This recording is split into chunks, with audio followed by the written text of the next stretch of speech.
तभी तो इनका निशाना अचूक अर्जुन जैसी और मेरी ताकत भीम जैसी। क्या है ना, अभी पहली पहली बार आप लोगों के साथ काम कर रहे हैं ना, एक बार जान पहचान होगी तो फ्लो में आ जाएगा। वैसे आप लोग तो काफी समय से एक दूसरे को जानते होंगे, मतलब जम गई होगी आपस में, है ना? नहीं नहीं, ऐसा कुछ नहीं है। हमें एक दूसरे से कुछ लेना देना नहीं है। वो तो मुड्डू साहब है कि सबको जोड़ के रखते हैं।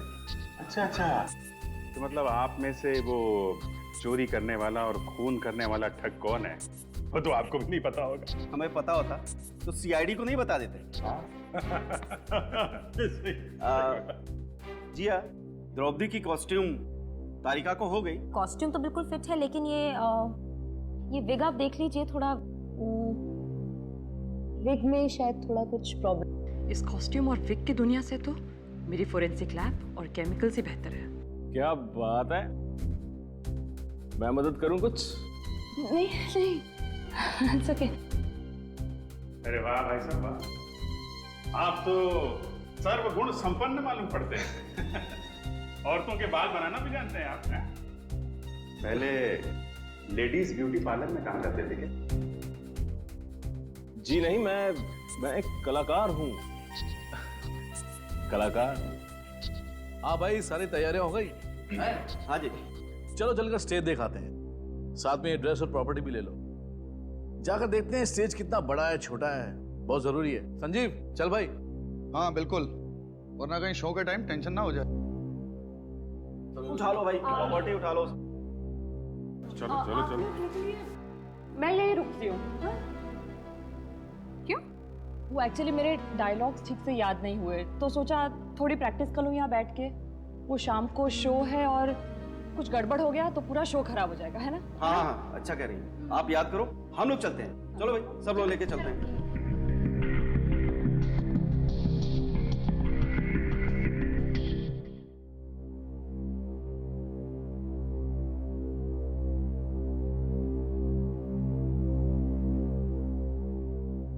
अरे भाई, सारी कॉस्ट्यूम्स और प्रॉपर्टी ठीक तरह से चेक कर ली है ना? ध्यान से, कोई भी चीज छूटने ना पाए। शो में किसी भी किस्म की गड़बड़ी नहीं होनी चाहिए, ठीक है ना?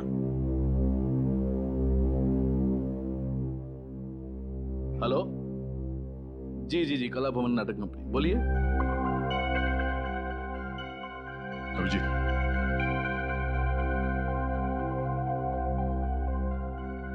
ये देखो रुमाल। इनका महाभारत के नाटक में क्या लेना देना? मैंने पत्थर रख दिया और इसे ऐसे बंद करके जोर से घुमाया। इसके अंदर की चीज सीधी जाकर के सामने वाले के कंठ पर लगी और ऑक्सीजन की कमी की वजह से उसकी मौत हो गई। मतलब इस रुमाल में पत्थर बांध के खून किया जाता है। खून इन कलाकारों में से ही कोई है। कोई चक्रव्यूह रचना पड़ेगा खूनी को पकड़ने के लिए। अरे भाई, सारी प्रॉपर्टी चेक हो गई? हाँ हाँ, चेक तो हो गया, पर ये प्रॉपर्टी देखिए, समझ में नहीं आ रही है कहाँ से है। देखिए ये रुमाल? हाँ। ये यहाँ क्या कर रहे हैं? अरे भाई मीर जी जरा, अबे सतयुग के नाटक में ये कलयुग का रुमाल देने वाले थे कलाकारों को? हद हो गई यार। मुझे क्या पता कि किसने रख दिया। हाँ, हो सकता है किसी कलाकार ने धो के सुखाने के लिए रखा होगा। हाँ हाँ, और क्या, एक काम करते हैं, रुमाल को संभाल के रख लेते हैं। मीर साहब का पसीना पोंछने के काम आएगा।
ये क्या है? लॉज के बिल्स? आरके लॉज, केशवर, बापा लॉज, वेलापुर।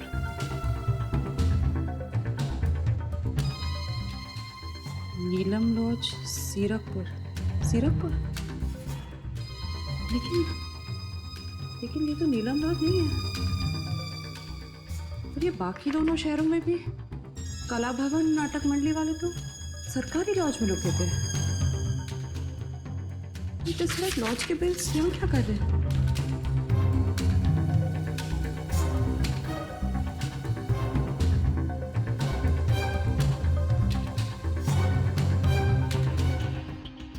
वो सोने के गहने जो तुम तोड़ रहे थे वो दिवाकर जी की बेटी शालिनी के थे। तो बताओ किसने चुराए वो गहने?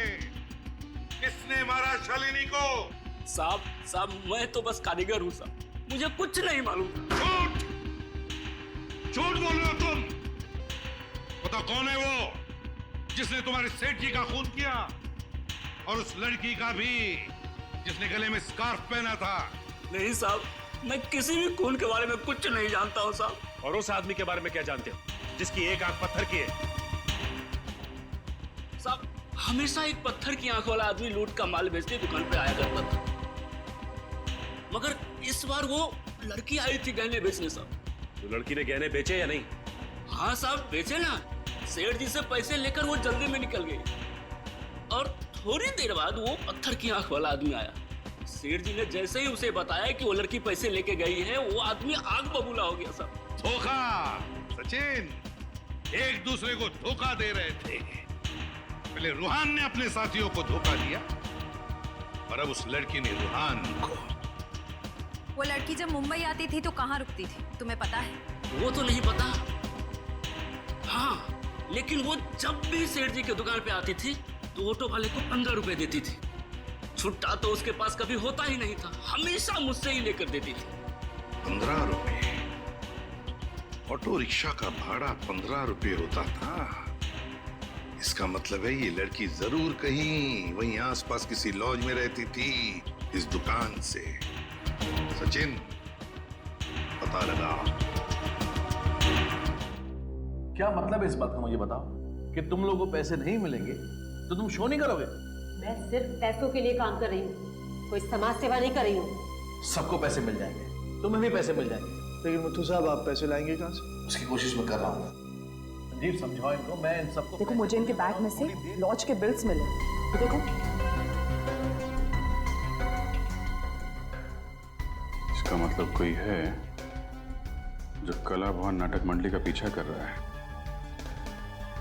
जिस शहर में ये मंडली गई उसी शहर में उसी तारीख को ये अनजान लोग लॉजेस में जाके ठहरे थे। लेकिन ये बिल्स यहाँ पे आए कैसे? लॉज में जाके पता करना पड़ेगा कौन है ये लोग और इनका मकसद क्या है। एक मिनट। Hello hello. तो होंगे कहीं का। मुझसे बोला यहाँ पे नेटवर्क नहीं मिलता, खुद फोन पे बात कर रहा। देखो दया कौन सा नेटवर्क है इसका।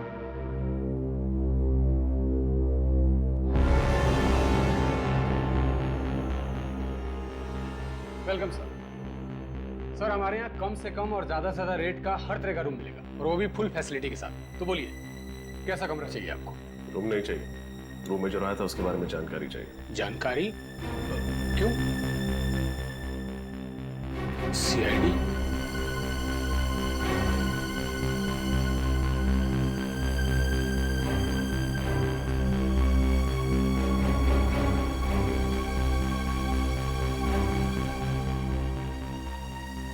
पहचानते हो सर?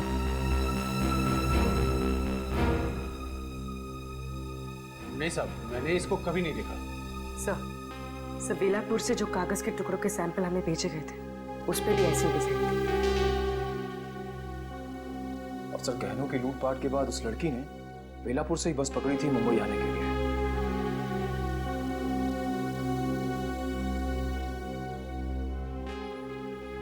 सर इसका मतलब वो लड़की इस लॉज में आई थी।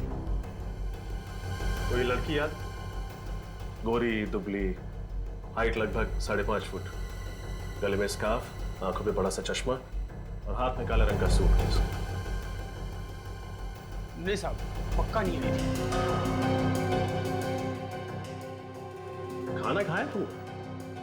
खाना? नहीं, क्यों? जेल में क्या मस्त खाना बनाया आज।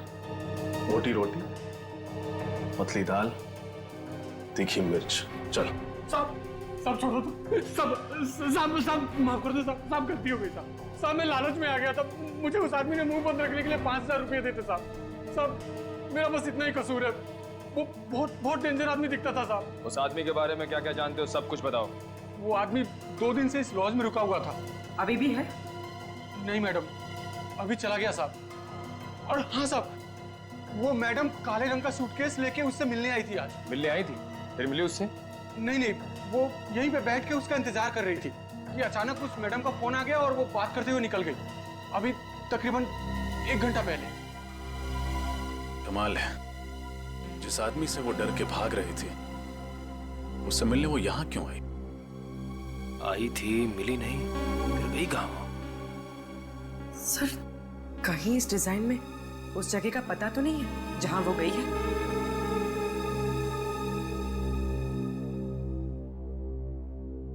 SVR रोड, पूरा चौक। SVR रोड, पूरा चौक। सर, नचकेत जी और जीवराम जी ने जिस नाट्य संग्रहालय के बारे में बताया था, वो भी SVR रोड, पूरा चौक में है। क्योंकि वो संग्रहालय तो कई साल पहले बंद हो चुका है। सर, पर वो तो सालों पहले बंद हो चुका है। क्या? तो फिर वो लड़की उस बंद संग्रहालय में क्या करने गई थी, जबकि उसे तो मुंबई शहर छोड़ के भाग जाना चाहिए था।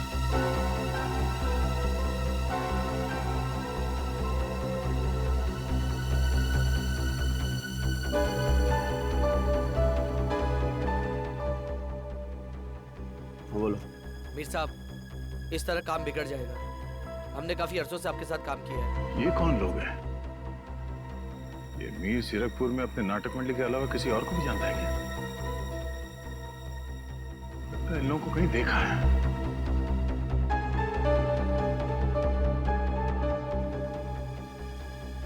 तुम लोगों को यहाँ नहीं आना चाहिए था। हमें हमारा हिस्सा चाहिए। हिस्सा मिल जाएगा, पहले ये काम कर दो, उसके बाद चलो जाओ यहाँ से। लगता है ये वही लोग हैं जो अलग अलग लॉज में नाटक मंडली के नाम से रुकते हैं और जगह जगह जाकर लूटपाट करते हैं।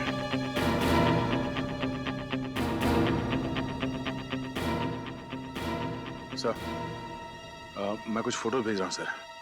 लगता है ये वही लोग हैं जो उस नाटक मंडली में जुड़े हुए हैं।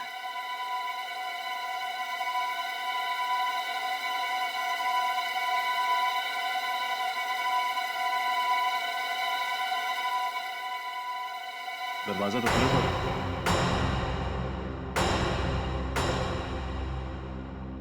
अगर ये जगह काफी दिनों से बंद पड़ी है तो यहाँ पे आत्मा वगैरह। डैडी, क्या डर पाल रखा है तुमने आत्मा? बाहर निकले से, नहीं डर तुम्हारे लिए बीमारी बन जाएगी। मैं कोशिश करूंगा सर, लेकिन ये पत्थर की आंख वाला आदमी इस लड़की को यहाँ क्यों लेकर आया होगा? शायद यहाँ पे पैसों का बंटवारा करने आए होंगे। चलो अंदर चल के देखते हैं।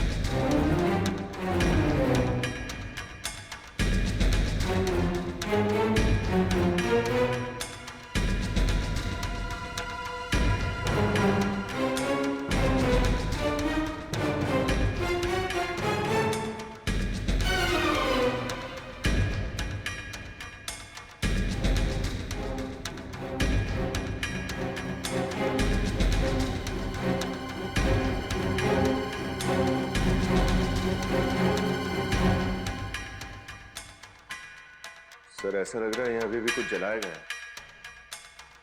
शायद जाओ, देखो कौन है, ध्यान से।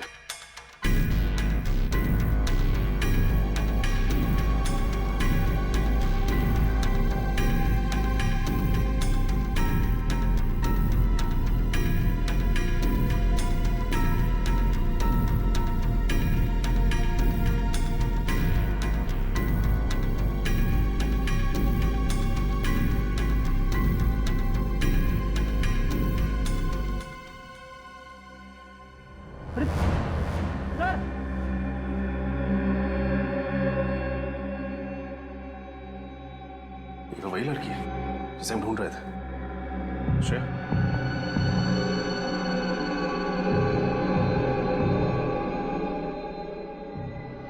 सर सांसें चल रही हैं।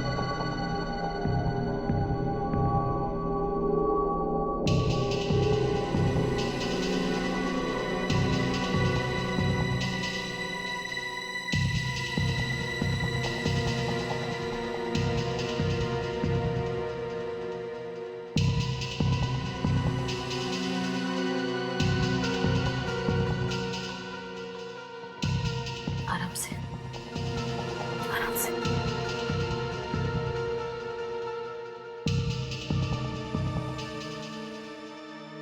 नाम क्या है तुम्हारा? नीना। नीना। किसने किया ये सब? किसने किया ये सब? पिता की। पिता की। पिता की। श्रेया, फ्रेडी, इसको जल्दी से अस्पताल पहुंचाओ।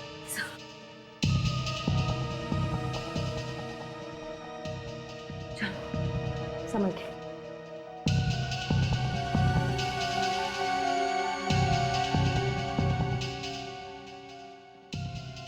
ये देखिए सर, कितने सारे फाइल्स और पेपर जला दिए उसने, लेकिन इनमें क्या होगा? कुछ तो है जो पिता की जलाकर खत्म करना चाहता था। देखता हूं।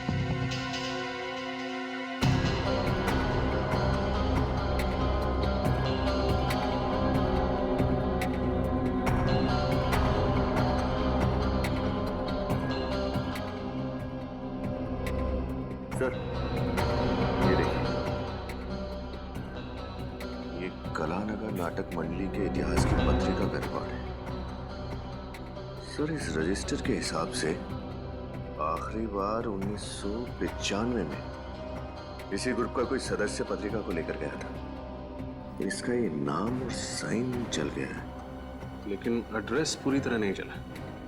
चिलकुर नगर 21, चिलकुर नगर 21 क्या हो सकता है?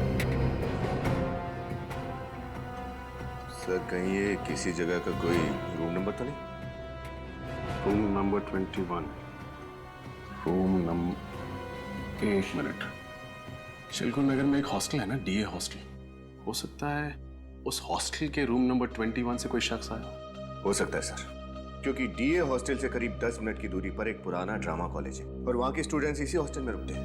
एक काम करते हैं, डीए हॉस्टल चलते हैं, देखते हैं कि कौन है जो कला भवन के ठगों की तरह लूटमार और खून कर रहा है। ये मीर बाहर जाकर इन लोगों से मिला था, शायद यही है वो ठग लुटेरे।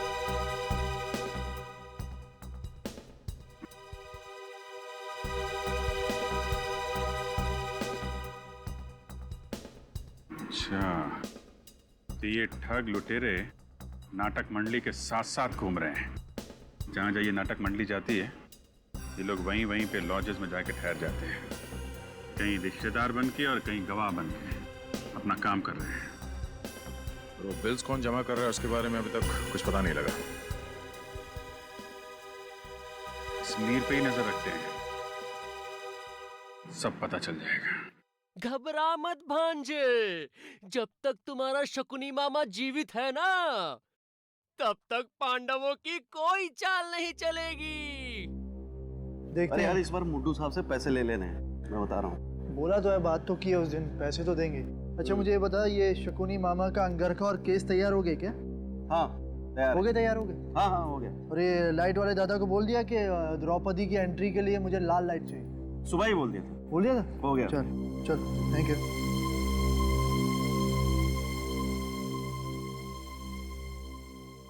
ये मेरे अहंकार का नहीं, आत्मसम्मान का प्रश्न है। वो कितनी कॉम्प्लिकेटेड लाइन्स कैसे बोल लेते हैं, देखो कैसे याद रखते हैं। ये फॉरेंसिक में ठीक है बॉस। नहीं यार, मैं सिखाऊंगा ना, सिखाऊंगा, कुछ नहीं हो सकता। अरे नहीं, मैं कोशिश करता हूँ ना, हो जाएगा, हो जाएगा। आज मैं ये प्रण ठानती हूँ कि मैं ये केस जब तक उस दुष्ट दुशासन के रक्त से नहीं रंगे जाएंगे, ये केस मैं हमेशा ऐसे खुले ही रखूंगी। वाह वाह, क्या बात है, क्या एक्टिंग करती हैं? हाँ, ये काम कीजिएगा, जब ये केश वाली लाइन बोली ना आपने, तो बालों को थोड़ा सा ऐसे करके झटक दीजिए। बहुत मस्त लगेंगे। वैसे एक बात बोलूं, आप पूरी बहुत मस्त दिखती है। दुर्योधन, क्या नाम है तुम्हारा?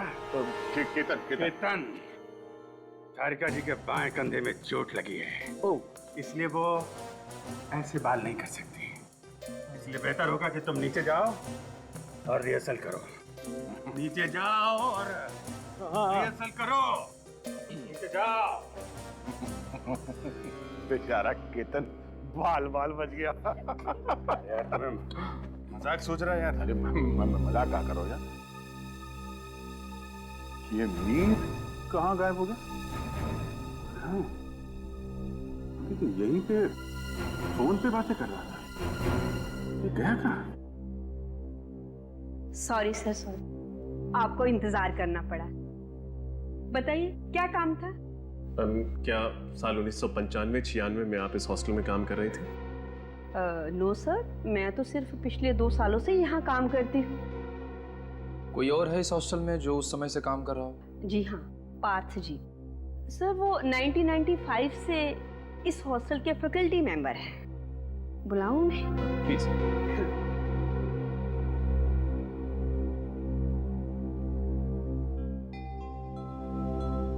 पार्थ जी, सीआईडी ऑफिसर्स आए हैं, आपसे कुछ पूछना चाहते हैं। जी, क्या मदद कर सकता हूँ आपकी? जी, हम एक ऐसे स्टूडेंट के बारे में पता लगा रहे हैं जो पास वाले ड्रामा कॉलेज में पढ़ता था। क्या नाम है उसका? उसका नाम तो हमें नहीं पता। इनफैक्ट हमें यह भी नहीं पता कि वो लड़का है या लड़की। हमें तो सिर्फ इतना पता है कि 1995-96 में वो यहाँ आपके हॉस्टल में रहता था या रहती थी। 95-96, यस, ड्रामा कॉलेज के कुछ स्टूडेंट्स यहाँ रहते तो थे। इनफैक्ट एक नाट्य महोत्सव में उन्होंने हिस्सा भी लिया था और ट्रॉफी जीत कर लाए थे। मुझे अच्छी तरह याद है, दिन रात रिहर्सल करके उन लोगों ने नाक में दम कर रखा था मेरा। उन विद्यार्थियों का नाम पता कुछ बता सकते हैं आप? आई एम सॉरी, इतने पुराने रिकॉर्ड्स नहीं है हम लोगों के पास। आपने कहा कि उस साल उन्होंने नाट्य महोत्सव में ट्रॉफी जीती थी। यस। तो फिर कोई फोटो वगैरह तो होगी आपके पास? यस, एक एल्बम है, फोटो एल्बम। ठीक है, वो फोटो एल्बम हमें चाहिए। Yes, here it is. Thank you.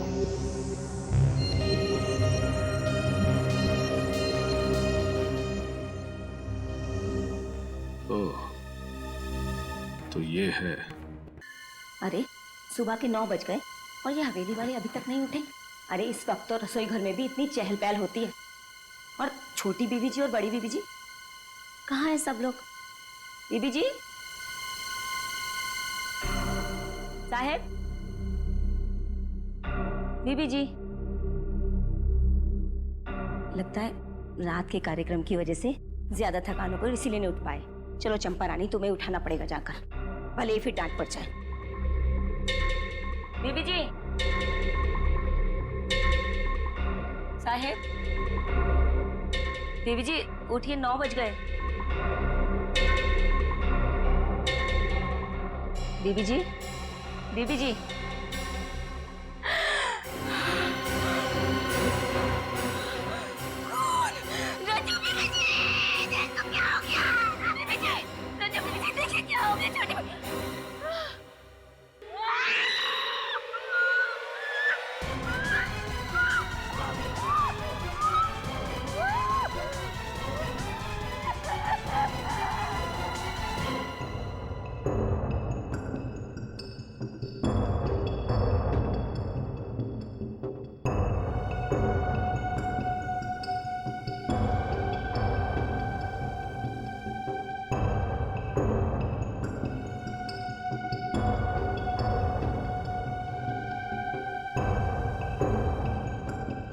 ना कोई खून खराबा और ना ही कोई हाथापाई, सिर्फ गले पर चोट के हरे निशान। सर, इन चारों को भी वैसे ही मारा गया है, रुमाल में पत्थर बांधकर। पहले शालिनी, फिर रूहान और अब ये चारों। सर, पूरा घर साफ कर दिया, रुपए पैसे गहने सब ले गए, कुछ भी नहीं छोड़ा। मुझे नहीं लगता है किसी एक आदमी का काम हो सकता है। चोरी, लूट और फिर खून। सर अब इन लोगों का स्टाइल थोड़ा थोड़ा मेरी समझ में आ रहा है। ये लोग छोटे शहरों में अपना शिकार करते हैं ताकि किसी की नजर में ना आए। देखिए, क्या आप बता सकती हैं कि कल रात को आपने इस घर में किसी को आते जाते हुए देखा था? कोई मेहमान या फिर कोई और? साहब, कल 8 बजे तक तो हम इसी घर में काम कर रहे थे। हमने रात के बर्तन साफ किए, सबके बिस्तर लगाए और फिर हम पांचों घर से बाहर साथ में ही निकले थे साहब। पांचों मतलब? बड़ी मेम साहब, छोटी मेम साहब, बड़े साहब, छोटे साहब और हम। मतलब कल शाम को ये चारों कहीं बाहर गए थे? वो लोग कोई नाटक देखने के लिए गए थे। नाटक? कौन सा नाटक? महाभारत कला भवन नाटक मंडली का। मैं भी वहीं पे था। तुमने उन चारों को वहां पर किसी अनजान आदमी से बात करते हुए देखा था? नाटक खत्म होने के बाद चारों मंडली वालों से मिलने के लिए रुके थे, उनकी तारीफ करने के लिए। और बातों ही बातों में उन्होंने कला मंडल कंपनी को 50,000 रुपए देने का वादा भी किया था। 50,000? इतने सारे पैसे क्यों? कला के पुजारी थे और बहुत पैसे वाले थे वो लोग। जरूर ये काम उन्हीं नाटक मंडली के कलाकारों का है। अगर उन्हें जल्द से जल्द रोका नहीं गया तो न जाने और कितने मासूम लोगों का खून करेंगे ये लोग। लेकिन इन लोगों के खिलाफ कोई सबूत या गवाह नहीं है हमारे पास। अब इन लोगों को गिरफ्तार करने के लिए एसीपी सर के प्लान बी का इस्तेमाल करना पड़ेगा। हम पांडवों और आपकी पुत्र वधू द्रौपदी को 13 वर्ष अज्ञातवास में जाने की आज्ञा दीजिए। मुझे अपने वचन का पालन करने दीजिए। अबे यार, कॉस्ट्यूम में मजा नहीं आ रहा यार। हे, हंसो मत यार, कंसंट्रेट करने दो। चलो स्टार्ट करो। बस! कौरवों और पांडवों में मित्रता नहीं हो सकती, केवल शत्रुता हो सकती है, शत्रुता। पांडवों को हस्तिनापुर छोड़कर अज्ञातवास जाना ही होगा और हस्तिनापुर पे केवल दुर्योधन राज करेगा, केवल दुर्योधन। चलो भाई, किसकी लाइन आगे? अरे आगे अर्जुन और भीम की एंट्री है। दिनेश तो अचानक गायब हो गया, बचा रोहन, वो ऐन वक्त पे छोड़ के चला गया। हमें और कलाकार चाहिए। और द्रौपदी? द्रौपदी के बिना तो कैसी महाभारत? और फिर द्रौपदी के बिना महाभारत का तो युद्ध ही नहीं हो सकता ना। अरे यार, मैं मुद्दू साहब से कितनी बार बोल चुका हूँ कि कलाकारों का अरेंजमेंट करें, उन्हें मेरी बात समझ में नहीं आती है। ये मुत्तू साहब है कहाँ? तुम्हारी बात सुन ली गई है संजीव। मैं अपने साथ ऐसे कलाकारों को लेकर आया हूँ जो कला भवन नाटक मंडली में हमारे साथ परमानेंट काम करने के लिए तैयार है। क्या बात है? कहाँ है वो कलाकार? आओ ऊपर आओ सब लोग, आओ सभी लोग आओ, मिलिए हमारे नए कलाकारों से। ये है भीम, ये अर्जुन और ये द्रौपदी। नमस्ते। आप लोगों के साथ काम करने में बहुत आनंद आएगा। कला भवन में आपका स्वागत है। मैं केतन और आप? मैं तारिका। हमारा नाम नहीं पूछेंगे क्या? मैं अभी, और ये इनसे मिलिए, ये दया, बहुत दयालु हैं। हम सब नाट्य मंडली में काम कर रहे थे साथ में। मुद्दू साहब ने हमें आपके नाटक में रोल देने का वादा किया तो हम लोग मना नहीं कर सके। अच्छा, वो मुद्दू साहब से पैसों की बात हो गई आप लोगों की? हाँ, पैसों की बात हो गई है, आप चिंता मत कीजिए। अब तो बस आप हमारा काम देखिए।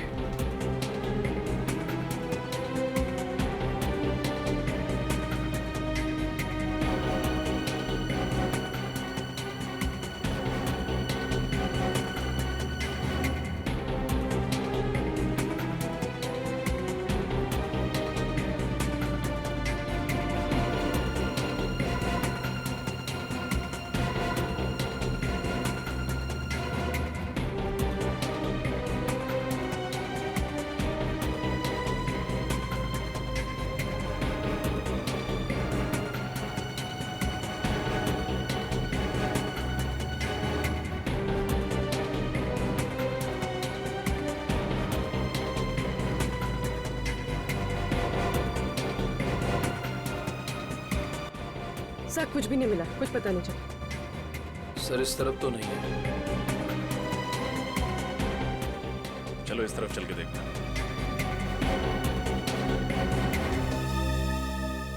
गहने जल्दी से तैयार करो। इस दुकान के मालिक कौन है? अंदर है साहब।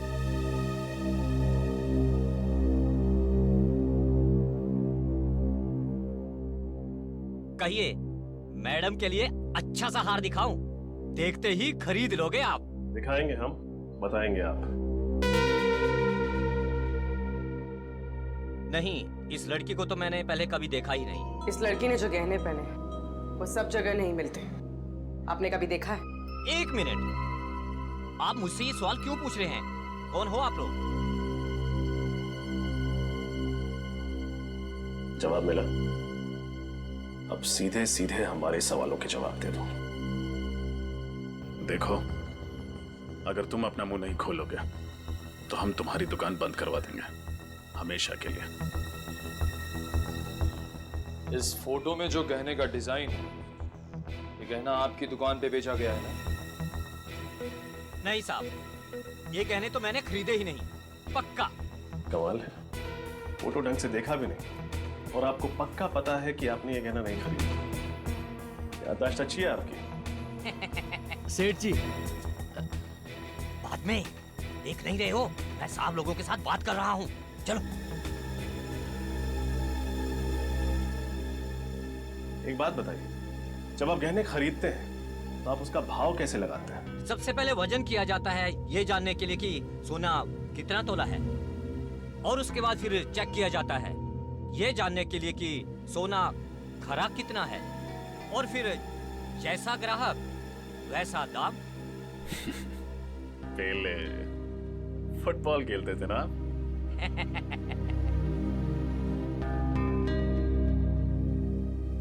आपकी याददाश्त काफी अच्छी है, लेकिन हमारी नजर कमजोर नहीं। इस फोटो में जो डिजाइन है, ये बाली हूबहू वैसी है।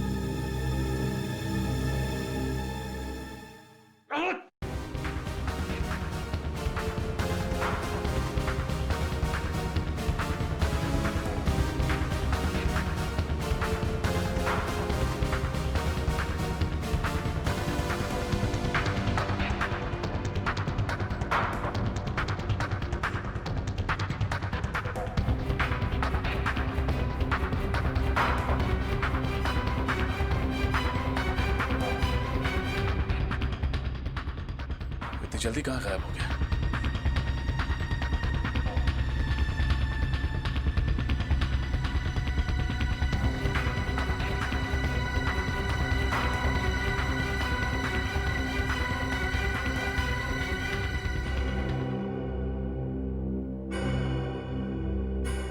ये तो मर गया। सर, इतनी जल्दी हमारी आंखों के सामने इसे कौन मार गया? जिसने भी ये किया है उसने हमारी मुश्किलें और बढ़ा दी हैं। ज्येष्ठ भ्राता युधिष्ठिर, मैं प्रण लेता हूँ। ज्येष्ठ भ्राता युधिष्ठिर, मैं प्रण लेता हूँ। कोई फायदा नहीं। कोई फायदा नहीं। अरे ये डायलॉग्स थोड़े ना है, मैं तो दया से बात कर रहा था। अच्छा, वो कोई फायदा नहीं है। यहाँ नेटवर्क की इतनी दिक्कत है कि 1 मिनट की बात करने के लिए 5 मिनट तक टहलना पड़ता है। अर्जेंट एक फोन करना था। खैर, मेरे लाइन बताओ। अरे लाइन्स वाइन्स छोड़ो, अपने हिसाब से कर लो। कॉस्ट्यूम्स ट्राई कर लो तुम आराम से। वैसे मुझे लगता नहीं है कि आप लोगों ने इससे पहले ऐसे ऐतिहासिक और सांस्कृतिक नाटकों में काम नहीं किया है। हमने किया है, कई बार ऐसे किरदार निभाए हैं हमने।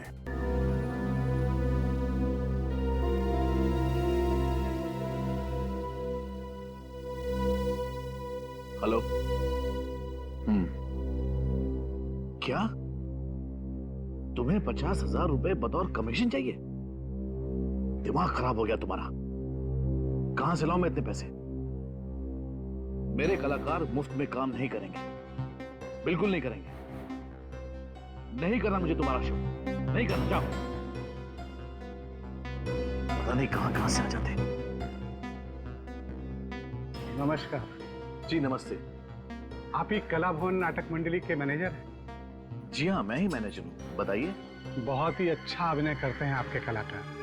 जी शुक्रिया, वो तो है।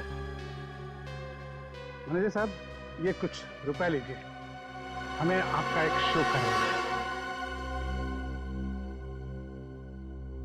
जी हाँ, हम लोग जरूर शो करेंगे।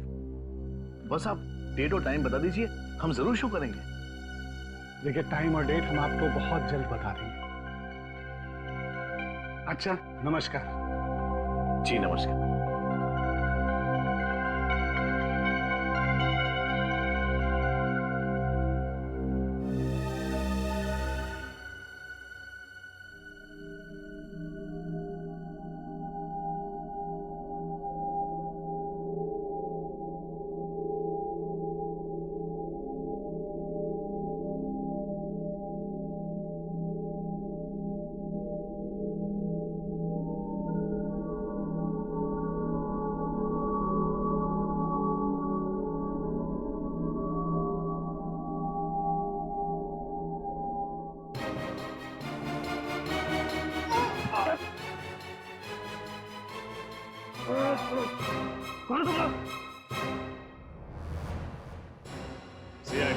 सीआईडी? पत्थर से झटका देकर लोगों को मारते हो ना तुम लोग, अब हमारा झटका देखना। हम पर भरोसा करने के लिए बहुत बहुत शुक्रिया। अगर आज आप लोग हिम्मत नहीं दिखाते तो हम लोग इन ठगों को कभी भी रंगे हाथों नहीं पकड़ सकते थे। अच्छा, तो तुम लोग की चाल थी हमें पकड़ने के लिए? हाँ, हमें पहले ही पता चल चुका था कि तुम लोग 1890 के नाट्य कलाकारों की एक कला का सहारा लेकर ये घिनौना काम करते हो, लोगों को लूटते हो, उनका खून करते हो। तो बताओ, कहाँ है तुम्हारे बाकी के साथी और कौन है तुम्हारा बॉस जिसे इतिहास दोहराने का बहुत बड़ा शौक है? हमें नहीं पता आप किसकी बात कर रहे हैं। मीर और पिता की तुम्हारे साथी है ना? बोल। हाँ, मीर और पिता की दोनों साथ में ही हैं, मगर क्या?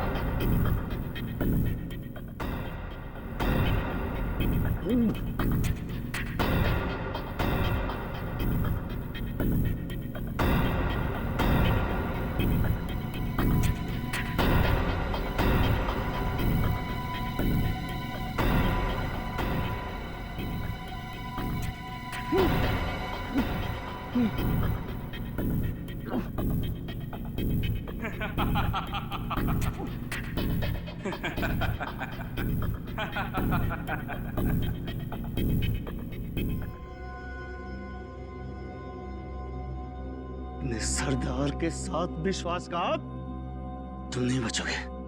मैं तुम्हें छोड़ूंगा नहीं पिता की। पहले अपने आप को तो छुड़ा के दिखा मीर साहब।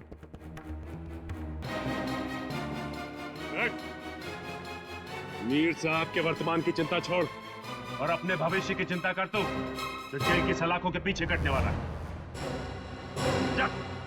मीर साहब, तुम्हारा नाटक खत्म, अब हमारे नाटक से पर्दा खुलेगा। भयंकर भयानक अपराध हुआ था युधिष्ठिर से। अपनी अर्धांगिनी को शान कक्ष से चौपाट तक लेकर आया था वो। पश्चाताप का आभास तो हो रहा था, परंतु क्या द्रौपदी उन्हें क्षमा करेगी?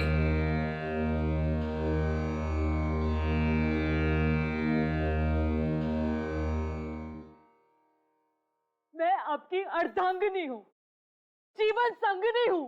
कोई वस्तु नहीं जिसे आप दांव पे लगा दे। घोर अपराध हुआ है मुझसे पांचाली। विवश हो गया था मैं उस पल।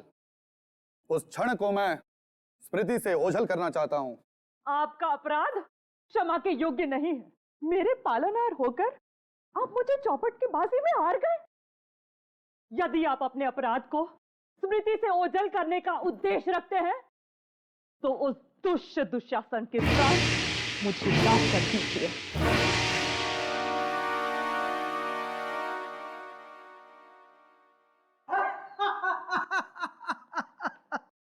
ओ द्रौपदी, जिसका स्वयं कोई सम्मान नहीं, वो क्या किसी के प्राण निकाल पाएंगे? तुम्हारे पांचों प्राणनाथ ने तुम्हें अनाथ बना दिया है। यदि मांगना ही है तो मुझसे मांगो। इन कायरों से मांगोगी तो केवल दरिद्रता एवं अपमान ही पाओगी। दुशासन, इस भ्रम में मत रहना। यदि चौपड़ में हमारी हार हुई है तो हमारा बाहुबल निर्बल हो गया है।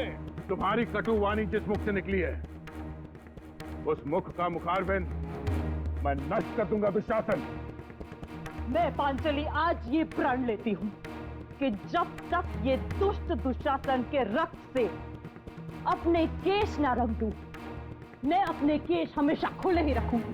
मैं तुमसे वादा करता हूं पांचाली, इस दुशासन की छाती चीर कर इसका लहू निकाल लूंगा मैं।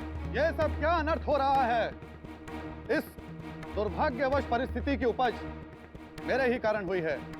सत्य वचन भ्राता युधिष्ठिर, सत्य वचन। असली अपराधी आप हो, इसलिए केवल दंड आपको ही प्राप्त होना चाहिए। डायलॉग भूल गया क्या? ना अर्जुन ना, मैं नहीं, हम सब द्रौपदी के अपराधी हैं। हम सब ने मिलकर उसे चौपड़ के दांव पर हारा है। हम आपके आज्ञाकारी हैं, आपकी आज्ञा का पालन करते हैं बड़े भैया। हाँ, असली अपराधी तो आप ही हैं। ये अपराध की उपज आप ही के दिमाग में आई थी। ये दोनों अर्जुन और भीम मेरे नाटक की वाट लगा देंगे। नितिन, नितिन, इससे पहले कि पब्लिक हमारे ऊपर अंडे और टमाटर फेंके, तुम एक काम करो, द्रौपदी को यहां पर ले आओ और युद्ध का ऐलान कर दो। रुक जाओ पांडवों, तुम में से असल अपराधी कौन है इसका निर्णय तुम लोग बाद में कर लेना, परंतु अभी मैं द्रौपदी को अपने साथ लेके जा रहा हूं। तत्पश्चात नहीं, निर्णय अभी ही होगा। द्रौपदी, ये अर्जुन तुम्हारा और अपमान नहीं होने देगा। भ्राता भीम, दुशासन को समझा दो। तो आ गया भ्राता, चल। ये तुम क्या कर रहे हो भीम? इस सारे नाटक के नुकसान की भरपाई मैं तुमसे वसूल करूंगा। हम लोग सीआईडी से हैं और खूनी को पकड़ने के लिए जाल बिछाया हम लोगों ने, समझे? इसलिए आप लोगों से विनती है कि आप लोग यहीं खड़े रहिए और हमारा नाटक देखिए। आपके इस अपराध का सिर्फ एक ही दंड है, मृत्यु दंड। ये क्या कह रहे हो अनुज? अपने ज्येष्ठ भ्राता पर बाण चलाओगे? ना भ्राता, ना। इस पापी की हत्या करने के लिए आपको अपने बाण नष्ट करने की जरूरत नहीं है। इसे मारने के लिए मेरे पास एक नया शस्त्र है। ये शस्त्र आज से हजारों साल पश्चात कलयुग में उपयोग किया जाएगा, जिसकी शुरुआत साल 1890 में होगी और तत्पश्चात 2013 में संजीव नाम का एक अपराधी मनुष्य वध के लिए इस शस्त्र का उपयोग करेगा। ये क्या बोल रहे हो? मैं निर्दोष हूं, मैंने कोई खून नहीं किया। झूठ मत बोलिए भ्राता श्री, हमारे पास केवल साक्ष्य ही नहीं, साक्षी भी हैं। मतलब सबूत ही नहीं, गवाह भी हैं। गवाह पेश किए जाएं।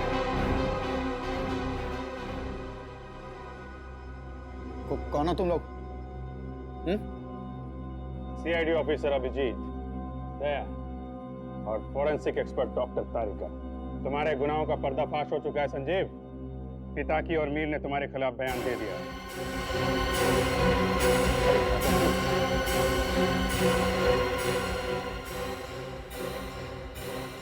रणभूमि छोड़ के कहां भाग रहे हो ज्येष्ठ भ्राता?